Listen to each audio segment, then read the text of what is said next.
చెప్పాల్సింది మెయిన్స్ చాలా దగ్గరలో ఉంది. 14థ్ అండ్ 2 డేస్ గ్యాప్‌లోనే ఉన్నాయి. సో, ఈలోపు నేను మీకు చెప్పదలుచుకున్నది ఒక్కటే. ఫస్ట్ పాయింట్, మీ ప్రిపరేషన్ అంతా అయిపోయుంటుంది. ఆల్‌మోస్ట్ అందరిది కూడా. చాలా రివిజన్స్ కూడా అయ్యుంటాయి. ఇక్కడ నేను మీకు చెప్పేదేంటంటే, ప్రతి ఒక్కరు కూడా ఈ టైంలో టెన్షన్ వదిలేయాలి కంప్లీట్‌లీ. మనం ఎంత చదివాము, ఇంకా చాలా ఉంది చదవాల్సింది. రివిజన్స్ కూడా సరిగ్గా చేయలేదు. మనకంటే ఎక్కువ మంది కాంపిటీటర్స్ ఉంటారు. ఉన్న పోస్టులు కొన్నే కదా! మనం అందులో మనం అందులో చేరగలమా లేదా ఆ పోస్టుల్లో? మనం రేపొద్దున గ్రూప్ 1 ఇప్పుడు ఈరోజు గ్రూప్ 1 యాస్పిరెంట్స్‌గా ఉన్నాం. రేపు పొద్దున గ్రూప్ 1 టాపర్స్‌గా అవ్వచ్చా లేదా? ఇంకా సిలబస్ చాలా ఉంది. ఏ క్వెషన్స్ అడుగుతారో, ఎలాంటివి అడుగుతారో, కరెంట్ అఫైర్స్ మొత్తం ఇంకా ప్రిపేర్ అవ్వలేదు. ప్రిపేర్ అవ్వాల్సినవి ఇంకా చాలా ఉన్నాయి. అనే దానికంటే నేనంతా ప్రిపేర్ అయ్యాను. I'm confident to right group 1 exam. ఉన్న ప్రిపరేషన్ నాది చాలా బాగుంది. ఇంకా ఇప్పుడు నేను చేయాల్సిందేంటంటే ఫైనల్ టచెస్. ఒక తుది మెరుగులు దిద్దడానికి మాత్రమే నేను ప్రయత్నించాలి. సో, మిమ్మల్ని మీరు కూల్ డౌన్ చేసుకుంటూ, మీ ఇంతవరకు జరిగిన ప్రిపరేషన్ మొత్తాన్ని కూడా స్ట్రీమ్‌లైన్ చేయించుకోండి. ఒకసారి రివిజన్స్ అనేది ఇప్పుడు చేయబోయే ఎగ్జామ్ ముందు రోజు మాత్రమే మీరు చదవగలరు అంతే. ఇంకా టైం ఉండేది కూడా అలాగే ఉంటుంది. సో, ఈ టైంలో మీరు ఏదైతే చదివారో దాన్ని మాత్రమే ఇంకా గట్టిగా ప్రిపేర్ అవ్వండి. అంతేగాని చదవని దాని గురించి గాని, లేదంటే ఇంకా ఇందాక మీకు చెప్తున్నట్టు ఈ టెన్షన్స్ అన్నీ పెట్టుకోవద్దు. ఈ సీరీస్ ఆఫ్ టెన్షన్స్ ఎప్పుడైతే ఉంటాయో, మీ ప్రిపరేషన్ లెవెల్స్ తగ్గిపోతూ వస్తాయి. ఎలాగైతే మనకు నార్మల్‌గా ఒక పర్సన్ ఉన్నప్పుడు ఎక్కువ ఆలోచిస్తూ ఉంటే బీపీ ఉన్న పర్సన్ బీపీ ఎలాగైతే పెరుగుతా ఎళ్తుందో, అలాగా ఈ టైంలో మీరు మీ మైండ్‌ని పీస్‌గా పెట్టుకోవడం, కూల్‌గా ఉండడం గాని, ఇలాంటివి చేయడం వల్ల ఆ బీపీ ఎలాగైతే పెరుగుతుందో, ఇక్కడ ఈ నార్మల్ టెన్షన్ అనేది కూడా తగ్గుతూ వచ్చి, మనల్ని సక్సెస్‌కి దగ్గర చేస్తుంది. మీ విక్టరీకి గాని, మీ సక్సెస్‌కి గాని ఈ స్టేజ్‌లో ఇలా ప్రిపేర్ అవ్వండి, అలా ప్రిపేర్ అవ్వండి అనే దానికంటే, మీ టెన్షన్ వదిలేసి, మీరు చదివింది పైన మాత్రమే కాన్సంట్రేట్ చేయండి అని మాత్రం చెప్పొచ్చు. అండ్ 2 ఎక్కువ బుక్స్ ఇంతవరకు మీరు చదివుంటారు. బట్ ఇప్పుడు ఈ టైంలో కొత్త కొత్త బుక్స్ ఏమి కూడా చదవద్దు. ఉన్నదాన్ని జిస్ట్‌లన్నీ కూడా మనకు భవానీ శంకర్ సార్ దగ్గర కొన్ని జిస్ట్ ఆఫ్ టాపిక్స్ దొరుకుతాయి. అండ్ ఇంకా మీరేదైనా మీ ఫ్యాకల్టీ దగ్గర ఎక్కడైనా తీసుకున్నా కూడా ఆ నోట్స్ కానీ, మీరు ప్రిపేర్ చేసుకున్న నోట్స్ గానీ, కొంచెం సింపుల్ వేలో చదువుకుంటూ వెళ్ళండి. అంతకు మించి కూడా నథింగ్ ఈజ్ రిక్వైర్డ్. తర్వాత ఎగ్జామ్‌కి వెళ్ళే ముందు ఫర్ ఎగ్జాంపుల్ ఈరోజు ఎగ్జామ్ అయింది మనకి. ఎగ్జామ్ అయిన తర్వాత మనం 10-1 అనుకుంటే, 1 తర్వాత మనం ఇంటికొచ్చాక, దాని తర్వాత మీరు అంటే నేనిక్కడ మీకు ఇలా ప్రిపేర్ అవ్వండి అని ఎట్లాగో భవానీ శంకర్ సార్ మీకు క్లారిటీగా చెప్పుంటారు. ఇప్పుడు చెప్తారు కూడా. బట్ ఈ పాయింట్‌లో ఒక ఎగ్జామ్‌కి ఎళ్లి అటెండ్ అయ్యే ఒక గ్రూప్ 1 యాస్పిరెంట్‌గా ఉన్న నేను, నా సీనియర్స్ నాకు సజెస్ట్ చేసిన దాన్ని మీకు నేను చెప్తాను. అండ్ ఇది కూడా నా పర్సనల్ ఎక్స్‌పీరియన్స్‌లో కూడా నేను గ్రూప్ 1 మొన్న రాసినప్పుడు కూడా నాకిది బాగా యూజ్ అయింది. ఇది చాలా చిన్న చిన్న పాయింట్స్ అయినా కూడా దీస్ ఆర్ మోస్ట్ క్రూషియల్.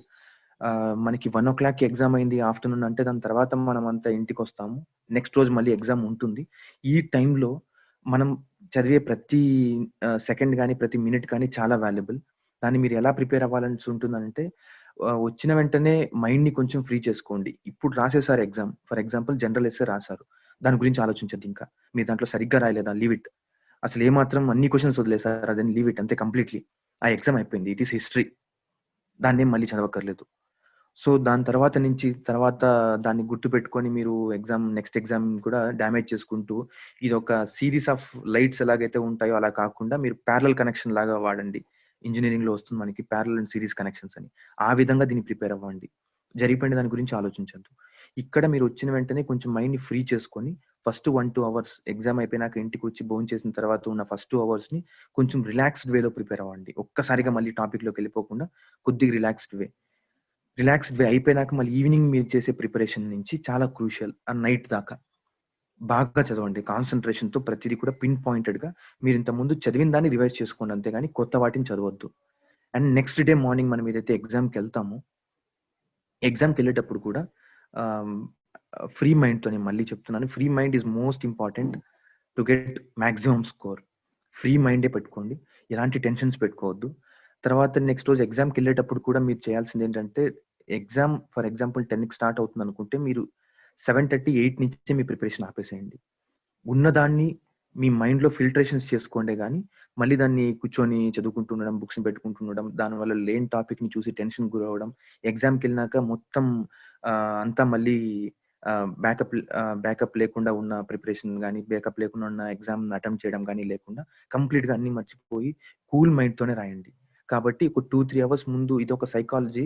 మనకి ఎగ్జామ్ రాసేటప్పుడు కూడా ఒక 1, 2 అవర్స్ మనం బ్రేక్ తీసుకొని ఏం ప్రిపేర్ కాకుండా ఎగ్జామ్‌కి ముందు ఒక చాక్లెటో లేదంటే ఒక బబుల్ గమ్మో ఇలాంటివి తీసుకోవడం వల్ల మైండ్ అనేది యాక్టివేషన్‌లో ఉంటుంది. ఎలాంటి డల్ కానీ లేదంటే టెన్షన్ కానీ గురి కాకుండా ఇవన్నీ మిమ్మల్ని ఫ్రీ చేస్తుందనమాట. సో, ఇలాంటివి చేసి మీరు ఎగ్జామ్‌కెళ్ళండి. అండ్ మీరందరూ కూడా చాలా బాగా ప్రిపేర్ అవుతూ ఉంటారు. మీరు గుర్తుంచుకోవాల్సిందల్లా ఒకటే ప్రతి ఎగ్జామ్ రాసే ముందు గాని, రాసొచ్చిన తర్వాత గాని ఫీల్ అవ్వాల్సింది ఎలా రాసారనేది మీకు సంబంధం లేదు. బాగా 100% ఎఫర్ట్ ఇప్పటికే మీరిచ్చుంటారు. అండ్ ఇప్పుడు ఎగ్జామ్ ప్రిపరేషన్ ముందు కూడా ఎలాంటి డీవియేషన్స్ లేకుండా ప్రిపేర్ అవ్వండి. మైండ్ ఫ్రీగా పెట్టుకొని బాగా ప్రిపేర్ అవ్వండి. ఎగ్జామ్‌కెళ్ళేసి వచ్చిన తర్వాత, ఎగ్జామ్ రాసిన తర్వాత మీ మైండ్ ఎలా ఉండాలంటే బాగా రాసాననే మీ ఫీలింగ్ ఉండాలి. ఒకవేళ ఏదైనా 1, 2 మిస్టేక్స్ ఉన్నా కూడా దాన్ని నెక్స్ట్ ఎగ్జామ్‌కి క్యారీ ఫార్వర్డ్ చేయొద్దు. మీకు చాలా ఇబ్బందవుతుంది. సో, మైండ్ మొత్తం ఓవరాల్ లాజిక్ దీనిపైన ఉన్నదంతా కూడా మన మెమరీ మొత్తం కూడా స్టోర్ అయ్యుండేది మైండ్‌లోనే కాబట్టి that should be free and that should be without any dilution. ఒక్కదాన్ని మీరలా మెయింటైన్ చేస్తే ఎలాంటి ఎగ్జామ్‌నైనా ఈ గ్రూప్ 1లో ఉన్న పేపర్స్ అన్నిటిని కూడా చాలా బాగా రాయొచ్చు. తర్వాత మీకేదైనా ఫస్ట్ ఏదైనా ఒక డౌట్స్ ఏదైనా ఉంటే చెప్పినారంటే then I will carry forward another 1, 2 minutes. Then we can close. మన భవానీ శంకర్ సార్ క్లియర్‌గా మీకంతా చెప్తారు.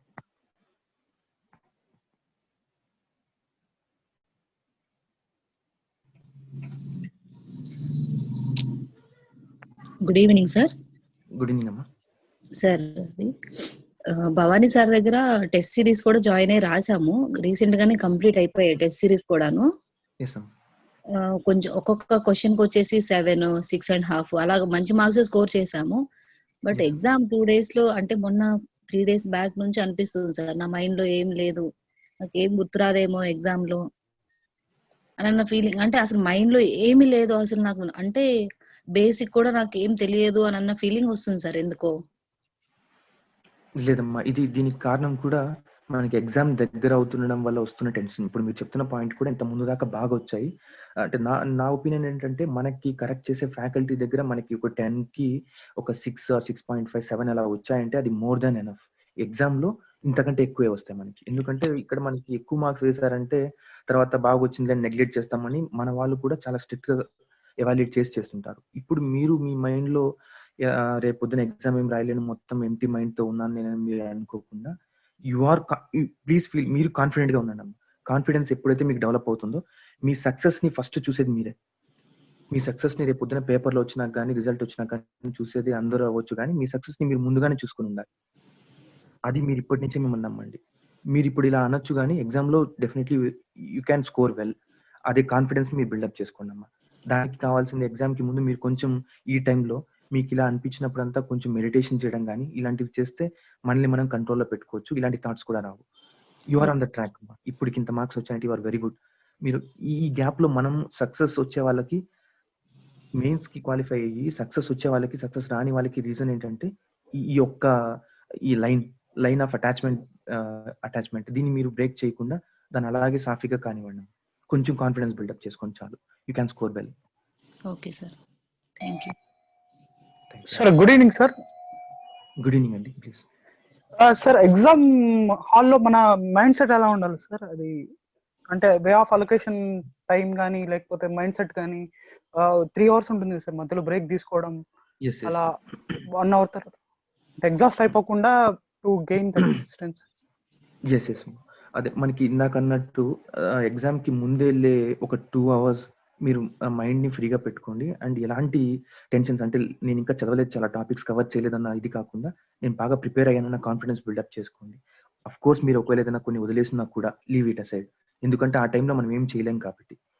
నెక్స్ట్ ఎగ్జామ్‌కెళ్ళే ముందు కూడా మీరు ఇందాక నేను మీకు చెప్పినట్టు మైండ్‌ని బాగా ట్యూన్‌గా 3, 4 hours యాక్టివేషన్‌లో ఉండేటట్టు మీరు చేసుకోవాల్సింది. ఫర్ ఎగ్జాంపుల్ మనం చూస్తుంటాం నార్మల్‌గా కెమిస్ట్రీలో కూడా చాక్లెట్స్ గానీ, బబుల్ గమ్స్ గానీ చాలా యాక్టివేషన్‌కి బాగా మైండ్‌ని ట్యూన్ చేస్తూ ఉంటాయి. అలాంటివి మీకేది నచ్చితే అది. వాటిని మీరు కన్జ్యూమ్ చేసుకొని హాఫ్ అన్ అవర్ బ్రేక్ తీసుకొని ఎగ్జామ్‌కెళ్ళండి. Correct టైంకెళ్ళండి.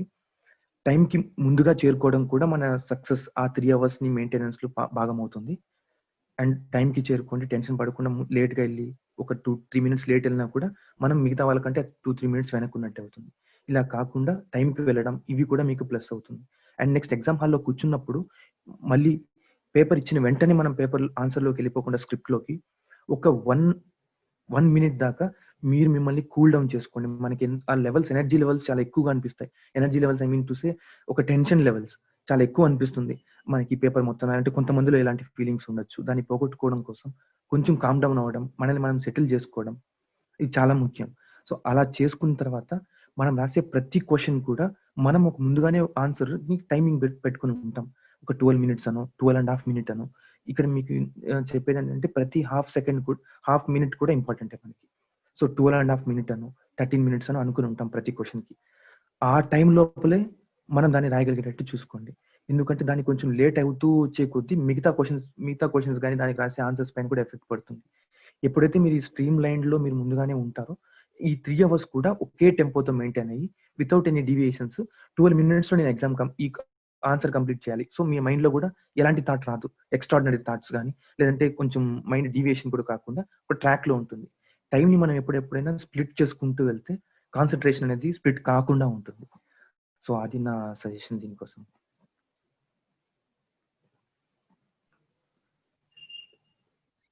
Good evening sir. Good evening sir, మీరు ఆన్సర్స్ రాసినప్పుడు అన్ని ఆన్సర్స్ కి పర్ఫెక్ట్ గా రాశానన్న ఫీలింగ్ వచ్చిందా సార్ ఎగ్జామ్ అయిపోయిన తర్వాత? ఏమైనా ఎక్కడైనా 1 or 2 క్వశ్చన్స్ సరిగా రాయలేకపోయానన్న ఫీలింగ్ ఏమైనా వచ్చిందా?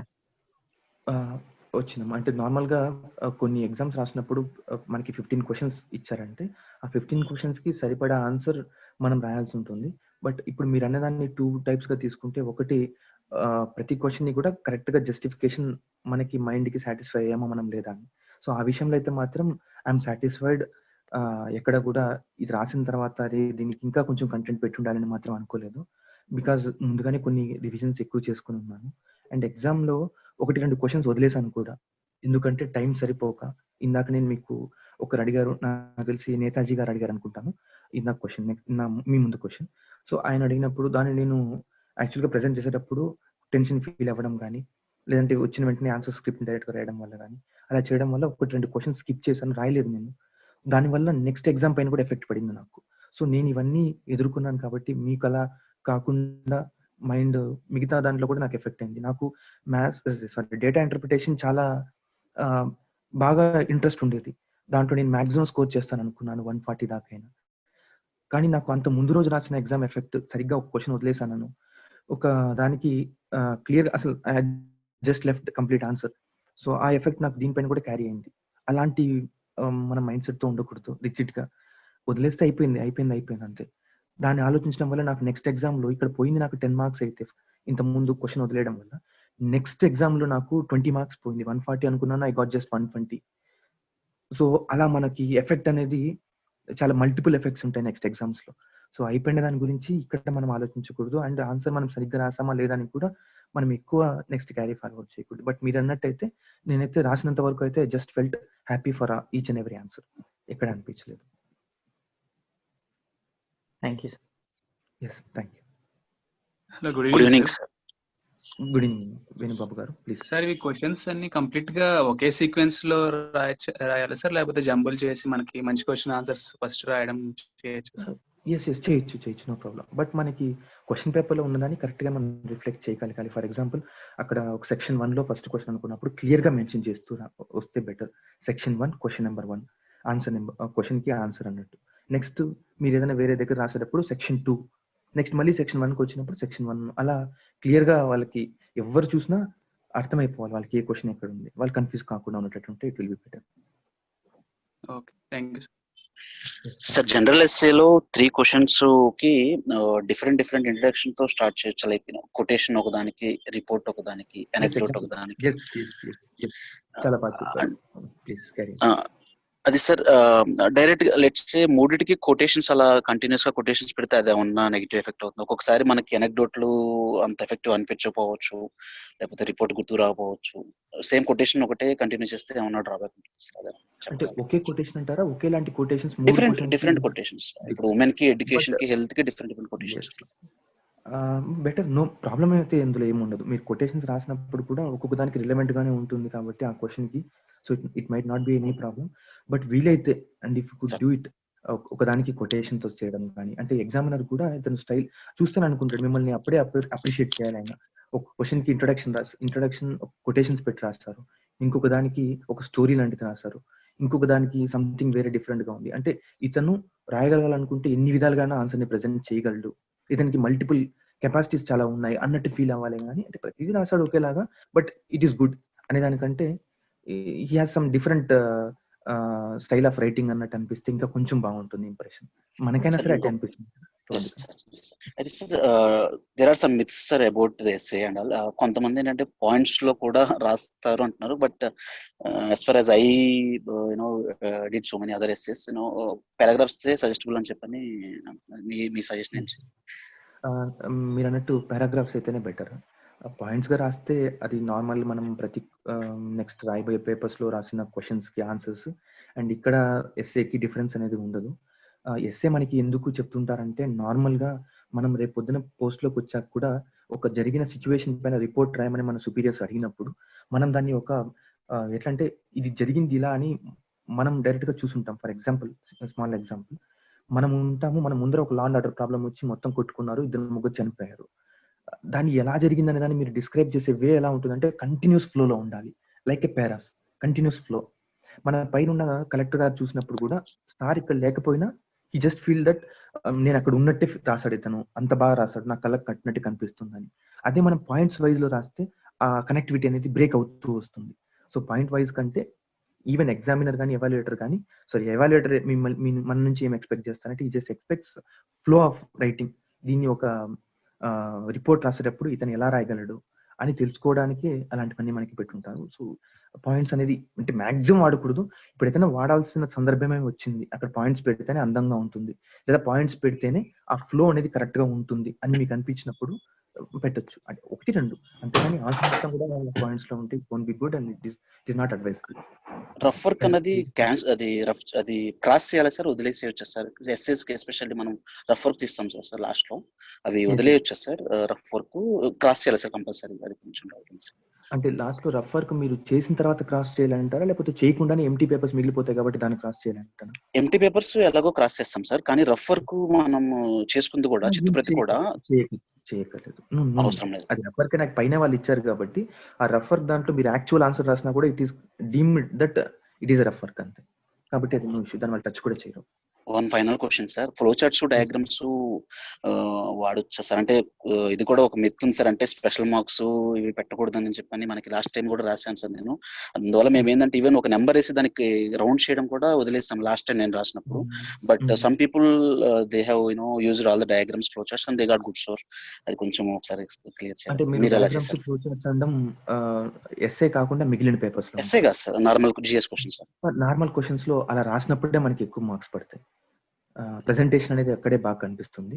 అండ్ ఎప్పుడైతే మనము రాస్తామో దాన్ని మనం బై హార్ట్ చేసి కూడా రాసి ఉండొచ్చు.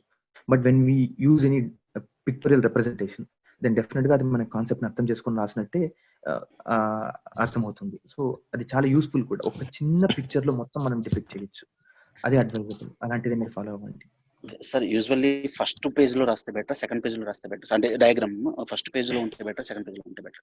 Depends upon the question, but still start చేసేయచ్చు, డైరెక్ట్ గా కూడా స్టార్ట్ చేయొచ్చు. Not at all A problem. Okay, thank you sir. Hello sir, good evening. Sir, regarding number of points, like should we write like 150 words or can we extend about 250 words as well? Because me being a civil aspirant, so I'm actually accustomed to write more than 250 words. So will it be like a word limit crossing, or like it's also advisable to write more? It is not like that. If you can write any more answer like 250 words or 200 or something, it is advisable to write normally below or exactly the extent of the type of words that they have asked in your exam. Because మనం ఎక్కువ ఏదైతే పెంచుకుంటూ వెళ్తామో దాన్ని మనకే time సరిపోదు. And civils అంటున్నాం కాబట్టి మనం డైరెక్ట్ గా సివిల్స్ లో టు ద పాయింట్కి వెళ్ళైనా సరే మనం ఆన్సర్ రాయొచ్చు. కానీ బట్ ఇందులో ఈ గ్రూప్ 1 మనం తీసుకున్నట్టయితే ఇంట్రొడక్షన్, కన్క్లూజన్ అని ఒక చెప్పాలంటే చాలా అందంగా దాన్ని తీర్చిదిద్దాల్సి ఉంటుంది. అలాంటప్పుడు మనకి అంత వర్డ్స్ రాసుకుంటూ వెళ్ళామంటే టైం సరిపోదని నా ఉద్దేశం. If you can write all the questions or if you can attempt answers in the time frame of 3 hours, then it is advisable to write more than prescribed time word limit. Okay sir. Sir sub headings underline చేయొచ్చా sir? Underline అనేది normal గా చేయకూడదని మనకి instructions లో ఉంది. అదే underline చేయొద్దు అంటారు, అంటే మెయిన్ ఆన్సర్ లో కాకపోయినా సబ్ హెడ్డింగ్స్ డిఫరెన్షియేట్ చేయడానికి అండర్లైన్ చేస్తే బెటర్ అంటారు. డిఫరెన్షియేట్ చేయడానికి అంటే ఇప్పుడు నార్మల్ గా ఎందుకు మనకి అండర్లైనింగ్ కానీ అవి ఇవి చేయొద్దు అన్నారంటే సంథింగ్ మేబీ ఎవాల్యుయేటర్ ఏదన్నా పర్టికులర్ మనకి ముందుగానే ఇతను నా క్యాండిడేట్, సో నువ్వు పలానా ఆన్సర్ దగ్గర ఈ విధంగా డిజైన్ చేసి పెట్టు, అది నీ పేపర్ అన్నట్టు నేను తెలుసుకుంటానని మేబీ ఆ ఉద్దేశం కూడా ఉండొచ్చు అని వాళ్ళు అలా చేయొద్దన్నారు. బట్ మీరు అన్నట్టు ఇంక ఎక్స్ట్రాడినరీ కేసులో మనం చేయాల్సి వస్తే ఏదైనా ఒక స్మాల్ లైన్ వితౌట్ చూస్తేనే డిఫరెన్షియేషన్ లాగా అనిపించకూడదు, ఉన్న పెన్ తోనే సేమ్ పెన్ తో మీరు అండర్లైన్ చేస్తే it might not be any problem. But అది ప్రతిదీ ఒక ఆక్వర్డ్ గా కూడా అనిపించకుండా ఉంటే కొంచెం బాగుంటుంది. మోర్ ఓవర్ ఈ విషయం పైన exam it is not advisable అని నేను అంటా, కొంచెం అవసరం కూడా లేదనిపిస్తుంది. సార్ ఎప్పుడు కొత్త ఆన్సర్ అనేది న్యూ పేజ్ స్టార్ట్ చేయమంటారా సార్? ఏమైనా కొంచెం హాఫ్ పేజ్ లాస్ట్ దాంట్లో మిగిలితే రాయొచ్చు అంటారు. హాఫ్ పేజ్ లాస్ట్ దాంట్లో మిగిలితే కూడా రాయొచ్చు, కొత్త పేజ్ కంటే ఇదే బెటర్.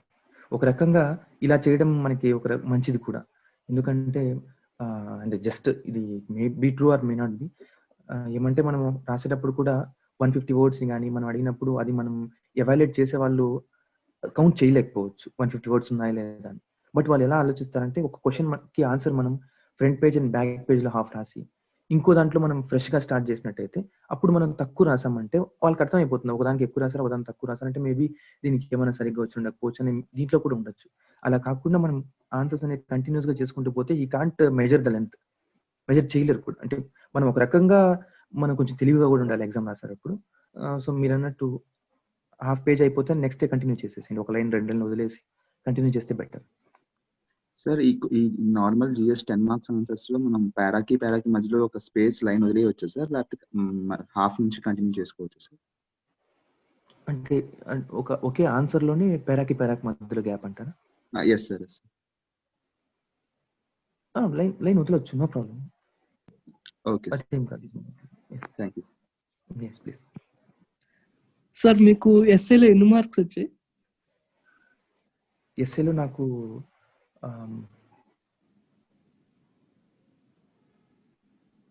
ఐ థింక్ 105 వచ్చింది అనుకుంటాను. Okay, thank you sir. So underlining అయితే మీరు సజెస్ట్ చేయట్లేదు కదా సార్ ఆన్సర్స్ కి, జిఎస్ ఆన్సర్స్ కి? అండర్లైన్స్ అయితే జిఎస్ ఆన్సర్స్ కి సజెస్ట్ చేయట్లేదు. అది ఫ్లో చార్ట్స్ ఏదైనా ఒక పిక్చర్స్ కానీ అయితే సజెస్టబుల్, అది చాలా అడ్వైజబుల్ కూడా, కానీ అండర్లైన్స్ అయితే మాత్రం I want suggest. Okay sir, even pen కూడా ఐ థింక్ ఒకటే వాడడం బెటర్ కదా, బ్లూ బ్లాక్ అంతా కలపడం అలా కాకుండా? ఒకటే వాడాలి కూడా, మనం 2 వాడకూడదు. ఇట్ ఈస్ కంప్లీట్లీ అవాయిడబుల్, ఒకటే వాడాలి అంతే. Okay sir, thank you so much. Thank you sir. Exam లో క్వశ్చన్ రాయకుండా జస్ట్ క్వశ్చన్ నెంబర్ రాస్తే సరిపోతుంది కదా సార్? క్వశ్చన్ నెంబర్ రాస్తే సరిపోతుంది, మనం క్వశ్చన్ ఏం రాయకూడదు కూడా మళ్ళీ. ఓకే సార్ డయాగ్రామ్స్ విత్ పెన్నే కదా? Diagrams with pen. Okay sir.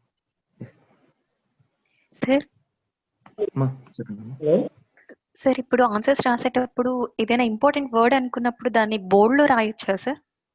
I mean అన్ని క్యాపిటల్ లాగా రాయొచ్చా సార్ ఒక వర్డ్ ని?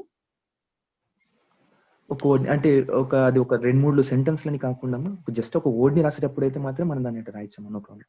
ఒక వర్డే సార్, జస్ట్ ఒక లైన్ లో ఏదైనా ఒకటి ఇంపార్టెంట్ అనుకున్నప్పుడు దాన్ని హైలైట్ చేయాలి అనుకున్నప్పుడు అది వర్డ్ రాయొచ్చా సార్ అలాగా?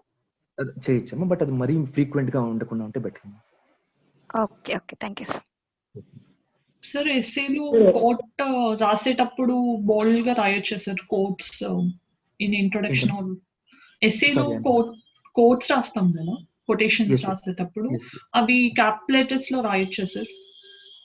లేదమ్మా, అంటే ఇందాక మీ ముందు మాట్లాడిన వాళ్ళు అయితే చెప్పడం ఏంటంటే జస్ట్ ఒక వర్డ్ అనేది మాత్రం, బట్ మీరు కోట్స్ అంటున్నారు కాబట్టి ఆ కోట్ అంటే ఆల్మోస్ట్ 1 or 2 sentences డెఫినెట్ గా ఉండొచ్చు. సో అట్లాంటివి బోల్డ్ గా మనం రాయకుండా ఉంటేనే బెటర్. కావాలంటే మనం రాసేటప్పుడు సెంటర్ లో రాయడం కానీ, లేదంటే దాని కింద కొటేషన్ కింద ఒక లైన్ మనం స్పేస్ ఇవ్వడం కానీ అలా చేయొచ్చు తప్ప బోల్డ్ గా అయితే రాయడం. సార్ ఇప్పుడు ఒక పాయింట్ మనం ఎక్కడైనా మిస్ అయ్యి అడ్వాంటేజెస్ డిసడ్వాంటేజెస్ లో రీకాల్ అవ్వకుండా నెక్స్ట్ రాద్దాం అనుకున్న గ్యాప్ వదిలేసి అది రీకాల్ అవ్వకపోతే అలా స్పేస్ ని అలా ఉంచేయచ్చు సార్? No problem. అంటే మరి ఎంత స్పేస్ అంటారు? ఎక్కువ జస్ట్ లైన్స్ 1 or 2 వదిలినా points.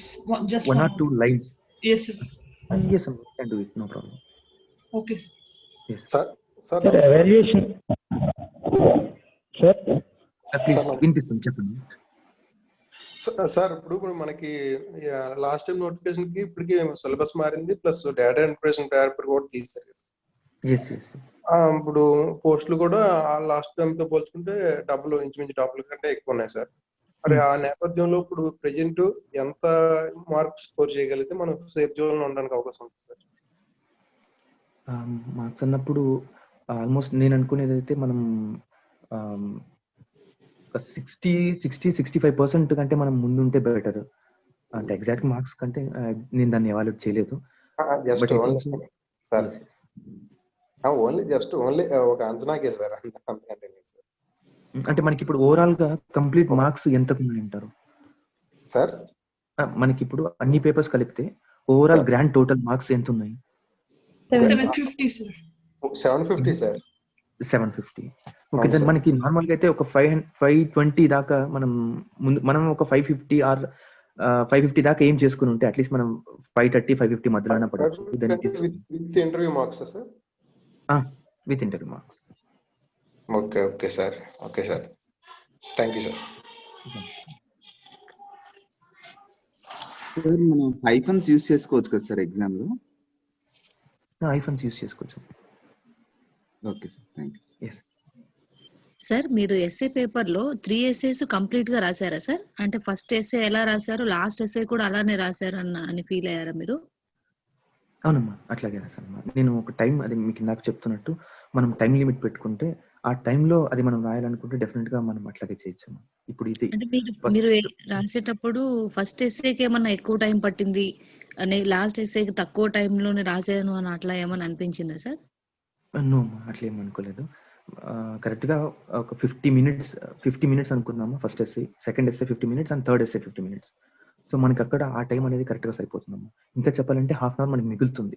ఆ ½ అవర్ ని మనము స్టార్ట్ చేసిన వెంటనే ఏదైనా కొంచెం రఫ్ వర్క్ కానీ, మైండ్ ఫ్రీ చేసుకోవడానికి కానీ, లేదంటే మధ్యలో ఒక బ్రేక్ తీసుకోవడానికి కానీ, ఆలోచించడానికి కానీ యూజ్ అవుతుందమ్మా. ½ అవర్ 1 hour అని పెట్టుకున్నామంటే వీటన్నిటికీ టైం మిస్ అవుతుంది మళ్ళీ. Okay sir. ఎస్ అమ్మా.